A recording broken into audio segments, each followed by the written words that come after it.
So here I'll be introducing a case study that occurred on December 24, 2017. The client was a 75-year-old female that presented to the emergency department at Vanderbilt University Medical Center. She was diagnosed with a subdural hematoma. She was admitted for further management, and over the course of 2 days, the client's condition improved, and discharge to home was anticipated on December 26 after a follow-up radiology scan to compare to prior results. In anticipation of the scan, the patient received a dose of contrast medication and was sent to the radiology department. There was a medication error during the administration process that was discovered on the same day.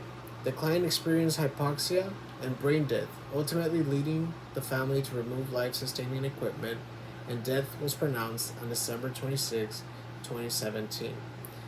So, in this case study, the nurse injected paralyzing agent vicuronium instead of the ordered sedative Versed into the 75-year-old female.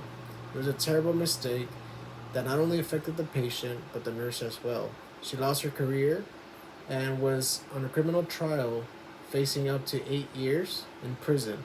However, she was given 3 years of probation instead. Here we see that there was a lot of communication errors and just not double checking the medication. We see that the patient was in the radiology department.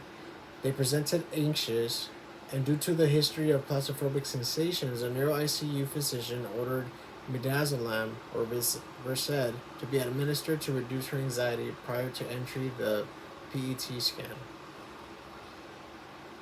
While the nurse was removing medications from the automated drug cabinet, she was talking to her preceptee that she was precepting at the time, and she was overriding the system because the physician had just ordered the medication. It wasn't under the patient's medication file. So she overrode the system and she typed the letters VE and pulled the drug, which was vicuronium, rather than Versed.